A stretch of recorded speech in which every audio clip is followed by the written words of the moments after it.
وروستیو کې د کابل او اسلام آباد ترمن ترنګلتیاو یو ځل بیا زور اخیستی. د ننګرهار په نازیانو ولسوالۍ کې د فرضي کرښې په اوږدو کې تازه نښته او پر ننګرهار او پکتیکا ولایتونو د پاکستاني پوځ هوایي بریدونو او د ملکي وګړو مرګ ژوبلې د دواړو هیوادونو اړیکې ترنګلي کړي او پراخ کورني او بهرني غبرګونونه یې راپارولي دي. پاکستاني چارواکي ادعا کوي چې د دغه هیواد په امنیتي پیښو کې د افغانستان له خاورې کار اخیستل کیږي، خو اسلامي امارت دا ادعاوې په وار وار بې بنسټه بولي او د کره شواهدو غوښتنه یې ترې کړې ده. سره له دې چې د دواړو هیوادونو ترمنځ له تیرو نږدې 5 میاشتو راهیسې هر راز راشه داشه په ټپه ولاړه ده. نو اساسي پوښتنې دا دی چې دا څنګه ممکنه ده چې د افغانستان له خاورې دې په پاکستان بریدونه ترسره شي او پاکستان د خپل امنیتي ناکامیو په پټولو د بېګناه افغانانو په بمبارولو سره د څه په لټه کې دی؟ آیا پاکستان خو به په سیمه کې د لویدیځو ګټو کومه بله پروژه نه وي اخیستې؟ سلامونه درنو لیدونکو، ستړي مه شئ، تاسو د انعکاس ځانګړې خپرونه ګورئ. زه مسعود مطمئن یم د همدې موضوع د کره څېړلو لپاره له موږ سره د سیاسي چارو شنونکی او څېړونکی استاد باز محمد رحیمي صاحب راسره دی. قدرمن رحیمي صاحب، ستړي مه شئ، خپرونې ته ښه راغلاست. مننه، خیر اوسې. زه په خپلوار سره سلام او نیک هیلې لرم تاسو ته او ستاسو د شبکې درنو محترمو لیدونکو ته، انشاءالله چې ستاسو په چوپړ کې یم. ډېره مننه. قدرمن رحیمي صاحب، پاکستان دا څوم ځل دی چې په افغانستان باندې بریدونه کوي. تیر ځل هم موږ تاسو شهیدان یو چې په پکتیکا په کابل ولایت کې بریدونه وکړل چې ملکي وګړي پکې شهیدان شول، او په پکتیکا کې د کرکټ ځوانان. دا ځل بیا په تکرار سره په ننګرهار کې ملکي وګړي او د ښوونځي ماشومان شهادت ورسول. د پاکستان موخه له دو بریدونو څخه څه ده؟ یو ځل بیا سلام لرم تاسو ته او ستاسو درنو محترمو لیدونکو ته. ګورئ، د افغانستان او د پاکستان او سیاسي یا نظامي اړیکې پکې چې کله نه کله تنګلتیا منځته راځي، دا د نن نه ده شروع شوې. تر کله چې پاکستان د یو هیواد په صفت رامنځته راغلی دي، د هغه لومړي ورځو نه پاکستان له بده مرغه د افغانستان حکومتونو سره سم مناسبتونه نه ده ساتلې، او دا د تاریخ په اوږدو کې یو ثابته خبره ده. او ځکه پاکستان بهرني سیاستونه داسې دي، بیا خصوصا د افغانستان دپاره دوی تل په افغانستان باندې خپل واکمني غواړي. پاکستان داسې فکر کوي چې افغانستان د تل یو ضعیف حکومت دی وساتل سي، او زه چې څه اډر ورکوم پاکستان او د افغانستان حکومت دی باید تل هغه ومني. او دا د پاکستان یوه لویه یعنې پالیسي ده، که څه هم دا په رسمي ډول نه دی اعلان شوی، خو دا موږ پوهېږو چې پاکستان د افغانستان نه تل څه شی غوښتی ده. نو ځکه چې کله پاکستان خپل هغه مطالبو ته او غوښتنو ته نه رسېږي، نو ورځي کله نه کله دا ترخوالی بیا رامنځته کوي. خو زه فکر کوم چې دا چې کله پاکستان منځته راغلی دی، تقریبا 1940 کال 45 کال راهیسې، نو تر اوسه پاکستان کوم خاص ګټه یعنې لاسته نه ده راوړې او بیا هم به نه راولي. ولې افغانستان الحمدلله نه یوازې د پاکستان په ګاونډیتوب کې، بلکې افغانستان هغه هیواد دی چې په اسیا کې مرکزي ځای لري، او دا لکه خپله د پاکستان هغه لوی شاعر او پوه علامه اقبال وایي چې افغانستان په اسیا کې زړه ده، او ګوره چې په د چا په وجود کې زړه چې کله خرابېږي، نو معنا دا دغه ټول وجود یې خرابېږي. دا د پاکستان پوه سي چې افغانستان هغه هیواد نه دی چې ته فکر کوې چې دا به څنګه وسي یا څنګه نه. افغانستان یو خپل هیواد دی، خپلولي لري، او په اسیا کې د خپله ځای لري، خپله جیوپولیتیک موقعیت لري، او دا هیڅکله د خپله هغه موقعیت او خپله هغه وړتیاوې چې افغانستان د هر اړخه چې لرلي دي، دا هیڅکله چاته نه ده وربخلی او نه یې بخي.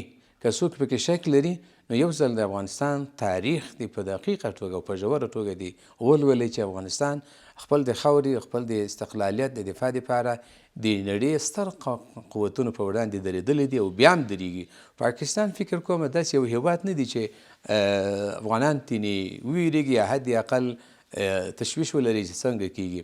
همدا اوس چې زه تا خبرې کوم د دوه افغانانو په صفت یعنې موږ ته هېڅ کوم تشویش نشته چې په پاکستان موږ ته به څه وکړي څه ونه کړي. نه، موږ افغانان یو، افغانستان زموږ خاوره ده او د دې خاورې دپاره تل موږ تاسو قربانیانې ورکړي دي، بیا به یې ورکړو او په د لویو لویو بحرانونو مو ساتلي دي، بیا به یې وساتو انشاءالله. نو دغه راکټي بریدونه یا هوایي بریدونه چې پاکستان د افغانستان په مقدس خاوره باندې کوي، دا هېڅکله افغانستان هغه اساسي ګټو ته زیان به نه رسوي. البته طبعا نو جنگ ده، جنگ کې خو حلوه نه ویشل کېږي، جنگ کې به قربانیانې وي، خو موږ افغانان دغه رقم قربانیانو سره ډېر عادت کړي دي او دا موږ ته نه معلومیږي. البته پاکستان دلته ډیره تاوان کوي چې انشاءالله د بحث په ترڅ کې به تاسو او تاسو درنو محترمو لیدونکو ته به ووایم. تاسو اشاره وکړه چې مثلا په جنگ کې خو حلوه هم نه ویشل کېږي، خدای چې افغانستان خو جګړې ته نه دوی په پاکستان نه برید کړی دی او نه هم مثلا د جګړې ته دوی را دانګلي دي، خو جګړه هم دوی پیل کړې ده او بریدونه هم دوی کوي. نو موخه اصلي څه ده؟ د پاکستان اصلي موخې لکه څنګه چې ما مخکې ویلي، یو ځل بیا هم تاسو ته تکرار کوم چې پاکستان تل یو ضعیف افغانستان غواړي. تاسو ښه پوهیږئ چې الحمدلله اوسنی نظام اسلامي امارت چې کله په افغانستان باندې حاکم شو، پس له یو ډېر اوږدو جنګ، هغه هم د دنیا د یو ستر طاقت سره دا بریاوي اسلامي امارت په ټوله کې افغانستان خلک نو لاسته راوړه.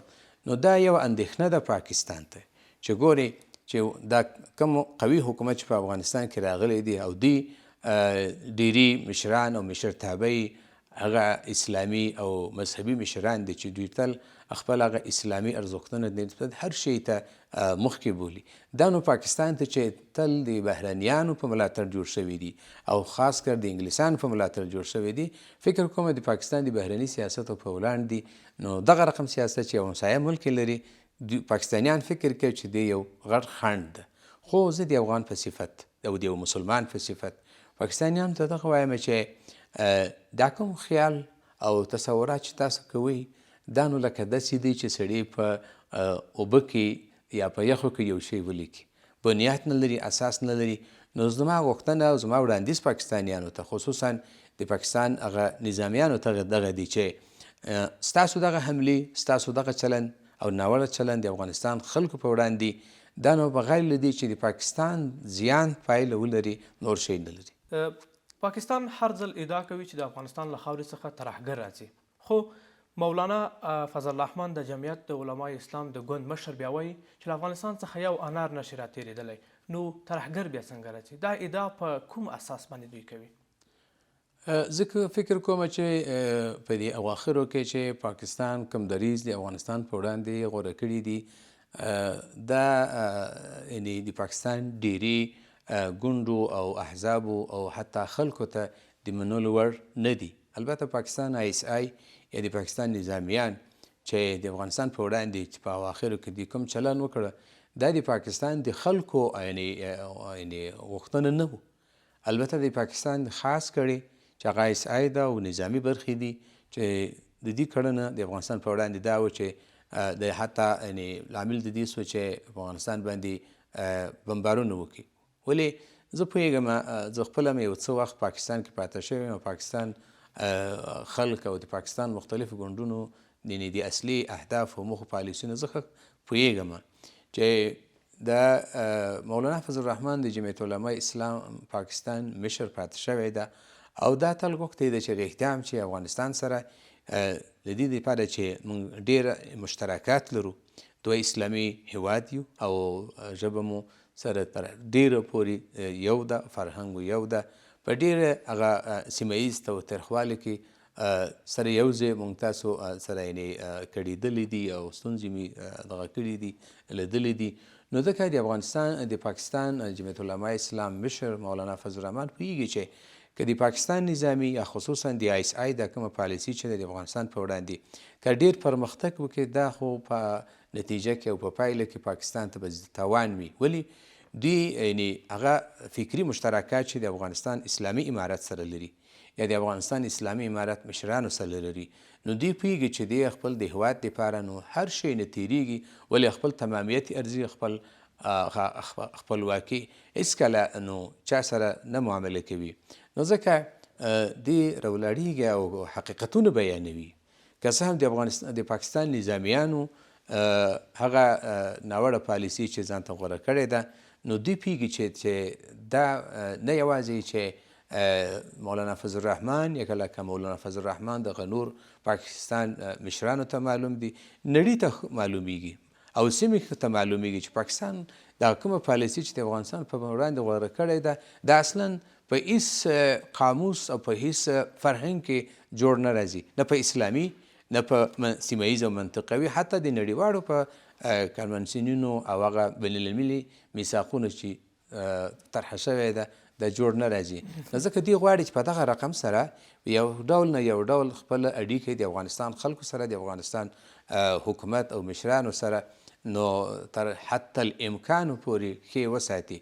خو زما فکر دا دی چې نه، پاکستان نظامیانو او بیا ځانګړې توګه د پاکستان ISI هېڅکله د پاکستان د عوامو په خبره نه ده کړې او نه به یې کوي. نو دا چلند زه فکر کوم تکرار به شي، ولې د پاکستان ځینې مشران او خصوصا هغه ځینې نظامیانې په دې اواخرو کې ځینې سفرونه درلوده بهرني ملکونو ته، خصوصا غربي هیوادونو ته. نو فکر کوم چې دې څه وعدې کړي به وي غربي هیوادونو ته چې موږ به په منطقه کې یا بیا خصوصا د افغانستان په وړاندې ځینې چلند به وکړو. خو زه وایم چې یو ځل بیا تکراروم چې نه، دا د پاکستان نه یوازې چې په ګټه کې نه ده بلکې د پاکستان په زیان باندې تمامیږي. ولې موږ افغانان تقریبا تر نیمه پیړۍ زیاتره نو جنګونو سره موږ عادت کړي دي او جهاد سره موږ عادت کړي دي. جهاد زموږ د ژوند یوه برخه تل پاتې شوې ده او دا به پاتې وي. ولې موږ هغه کسانانو مسلمانانو چې د قرآن کریم په ټولو احکاماتو باندې باور لرو او د قرآن کریم یوه لویه برخه جهاد مسله مطرح کوي. نو موږ تاسو افغانان الحمدلله تل نو جهاد سره لوی شوی یو، جهاد سره مو عادت کړی ده، بې له جهاده زموږ ژوند نه کیږي. زه دغه وایم چې پاکستان ته دغه توصیه کوم چې دوی دې باید فکر وکړي او خپل هیواد خپل خاوره زموږ افغانانو مخه ونه ګرځي. ډیره مننه قدر رحیم صاحب. پاکستان د خپلو امنیتي ناکامیو په پټولو سره ولې بې ګناه افغانان بمباروي او موخه یې څه ده؟ دا خو یعنی کله نه کله اسلامي امارت یعنی ویو لکه مجاهد صاحب کله نه کله دا څرګندونه هم کړې ده چې پاکستان په خپل کورني سیاست کې نو پاتې دي او اوس دوی غواړي خپل چې دغه ملامتي په بل چا واچوي، په افغانستان باندې واچوي. زه فکر کوم دا یو څرګنده حقیقت ده چې ټولو ته معلومیږي. پاکستان په خپل کورني شخړو کې سخت په دې اواخرو کې نو بوخت دی او مخامخ شوی دي. دوی د پاکستان سیاسي یا پاکستان هغه نظامي چارواکو د خپل د هیواد د کنټرول نو پاتې دي. دوی اوس غواړي چې موضوع داسې یو رقم کړکېچنه ښکاره کړي تو ملامتیا په افغانستان باندې واچوي. دا یو څرګنده واقعیتونه دي. په دې اواخرو کې تاسو د پښتونخوا غورځنګ تحریک هغه لاریونونه یا خصوصا د بلوڅو هغه تحرکات حتی تر نظامی تحرکات پورې چې پاکستان په نظامی پوستو باندې بریدونه وشو، پاکستانی نظامیانو باندې ډیر زیانونه واوړول. نو دا فکر کوم چې هغه مسایل دي چې پاکستان په خپل کورني نزاکتونو او په یعنی چارو کې بند پاتې دي. دوی په یو ډول نه یو ډول غواړي چې دا ملامتیا په افغانستان باندې واچوي. خو د افغانستان مشران د افغانستان اسلامي امارت خپل د بهرني پالیسیو سره سم تل دوی اعلان کړي دي چې موږ نړۍ سره او سیمې سره او خصوصا ګاونډي هیوادونو سره ښه اړیکه غواړو او متعادله اړیکه غواړو چې هغه د واقعیتونو په بنا باندې باید چې ولاړه وي. البته پاکستان له بده مرغه یو ځل بیا تکراروم چې کله پاکستان د یو هیواد په صفت د 1945 کال رئیسې چې منځته راغلی دي د له بده مرغه افغانستان دپاره کوم نیک نیت نه درلودلی دي او نه یې اوبه لري. نو ځکه دوی باید که حل لاره غواړي نو دوی د لاړ شي دغه بین المللي قوانینو ته یو ځل ځان پوه کړي چې دلته کې بین المللي قوانین موږ لرو الحمدلله د همسایه ملکونه او افغانستان اسلامي امارت خپل د بهرني سیاستونو د پالیسي جوړولو دپاره الحمدلله په اسلام کې یعنی ټول هغه احکامات شته چې نه یوازې دوه هیوادونو بلکې د ټول بشریت هغه پرمختګ او هغه رفاهي په نظر کې لري. نو پاکستان د یو ځل باید چې دغه شیانو ته باید غاړه کیږدي، تر څو د یو مستقل هیواد په توګه پاتې شي. او زه دا ځل په ډاګه وایم چې که پاکستان غواړي چې دغه رقم عملیاتونو باندې یو ځل بیا تکرار شي یا دوام ورکړي، زه فکر کوم چې دا پاکستان چې کوم اوسني پاکستان ده د به نه پاتې کېږي. ولې پاکستان خپله خاوره واقعیت نه لري. مطمئن صاحب که تاسو پاکستان تاریخ یو ځل ولولئ، د پاکستان خاوره یوه برخه د افغانستان خاوره ده، بله برخې د هندوستان خاوره ده. نو پاکستان خپله تقریبا یو مجازي هیواد غوندې هغه هم د بهرنیانو په فرمایش باندې منځته راغلی ده. او که دا بیا غواړي چې افغانستان سره ځان مخامخ کړي، زه فکر کوم په دې اوسني شرایط کې چې کوم نوی حکومت په افغانستان باندې رامنځته راغلی دی او د نوی نظام او د نوی نظامي ماشاءالله مجاهدین چې موږ تاسو لرو، نو فکر کوم چې پاکستان ورته د یو هفتې یعنې مخم باندې نه پاتې کېږي. قدرمن رحیمي صاحب، اسلامي امارات وایي چې پاکستان کې یوه ځانګړې کړۍ ده چې د افغانستان په وړاندې دا ډول کړنې ترسره کوي. ستاسو پر نظر هغه کومې کړۍ دي؟ خو ما مخکې هم چې تاسو ته ستاسو درنو محترمو لیدونکو او اورېدونکو په خدمت کې مې عرض وکړه چې په پاکستان کې دوه کړۍ دي. یو ISI ده چې پاکستان هیواد استخبارات دي، او بل نظامیان دي چې ډېر تل یعنی بې بنیاده پالیسیانې ځان ته غوره کړي دي. دا نه یوازې د افغانستان په وړاندې، حتی خپله دننه د افغانستان په کورني چارو کې د پاکستان د نور خلکو یا عوامو په وړاندې ډېر داسې یو ناوړه چلند کوي چې تل عوام د دوی نه ځورېږي. اوس د خپله په پاکستان کې دنني یعنې کورني نزاکتونه چې سړی څېړي او ګوري چې د پاکستان کې دننه ډېر خلک داسې دي چې د پاکستان د اوسني حکومت او په ځانګړې توګه د ISI او د نظامیانو د برخې د چلند نه سخت دوی خفګان څرګندوي.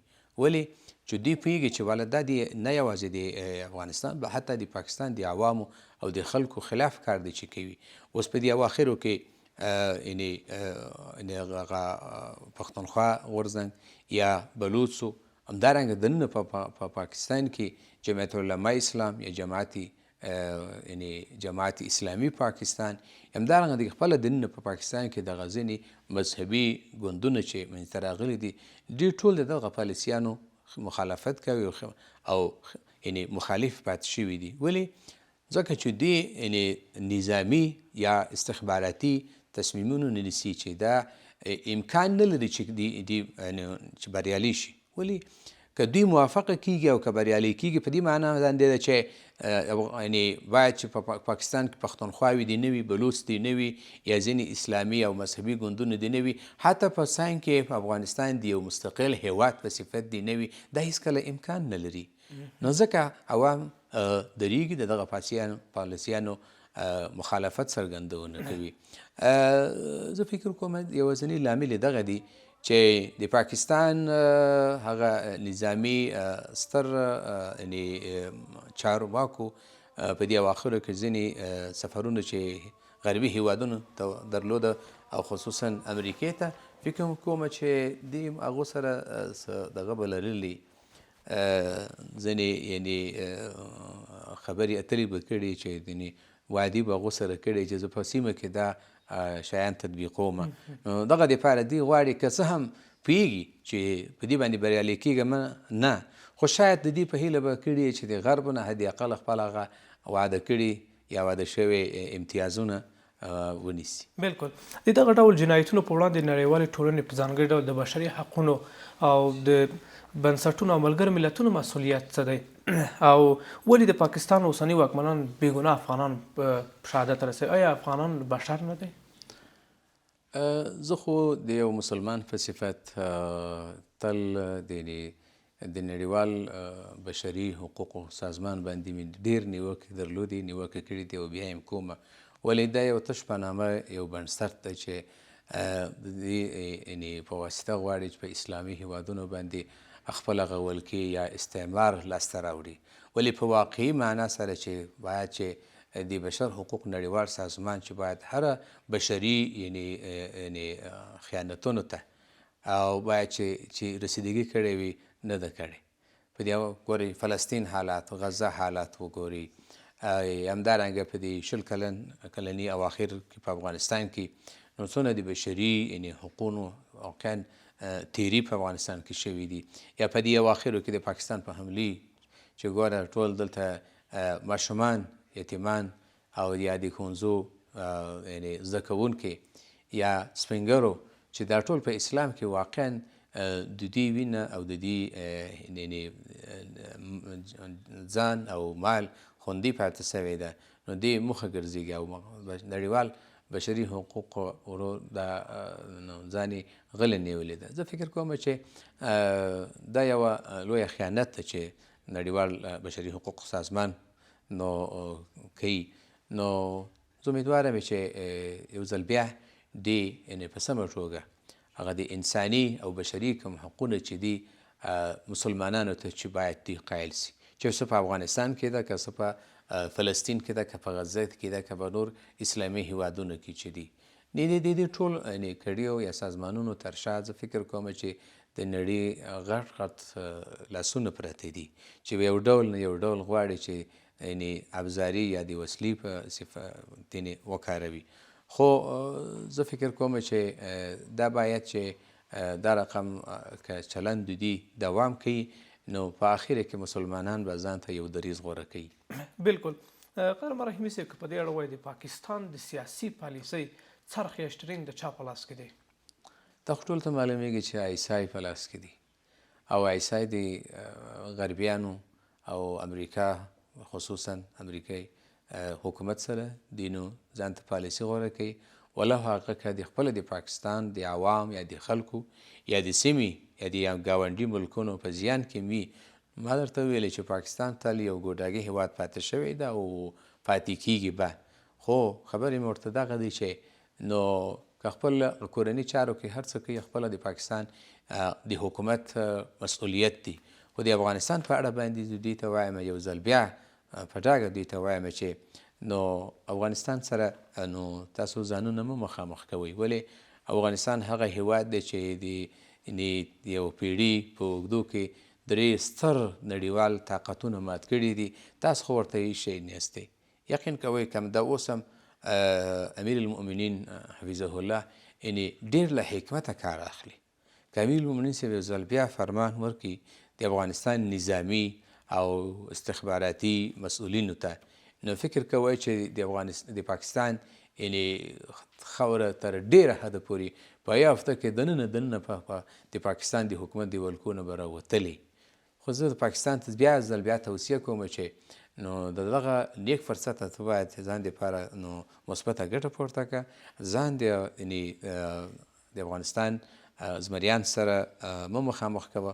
ولې الحمدلله موږ سره د دې چې د نظامي لحاظه چې موږ ګورو ډېر الحمدلله پرمختګونه موږ تاسو کړی ده او لرو او بیا ورسره زموږ کوم مجاهدین چې دي دین خو تل د جهاد شوقیان دي او پاکستان هیواد یعنې که په واقعي ډوله که د وڅېړل شي د اسلامي مطالعاتو له لحاظه د پاکستان حکومت تش په نامه اسلامي حکومت دی او نور پکې قانون د انګلیسانو حکومت دی چلیږي.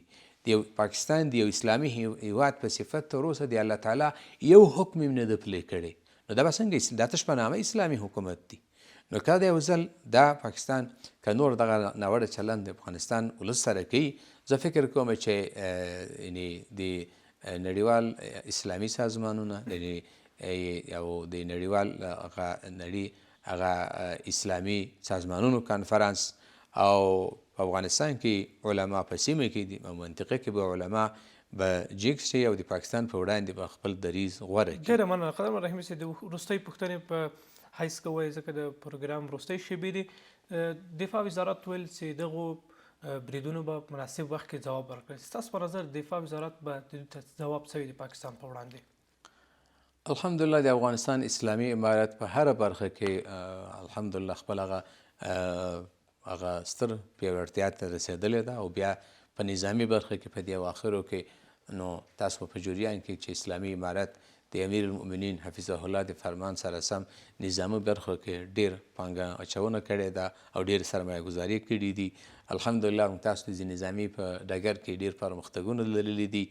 نو د افغانستان دفاع وزارت کولی شي چې کله وغواړي هغه مناسب چلند چې هغه به نظامي چلند وي، هغه به جهادي چلند به وي، هغه به د استشهادي چلند به وي نو دا به د پاکستان په وړاندې به انشاءالله ترسره کوي چې دا زما په فکر یو ډیر اړین مناسب او موقع اقدام د چې افغانستان اسلامي امارت د پاکستان دغه اواخرو تجاوز او یرغل په وړاندې د ځان نه ښیي.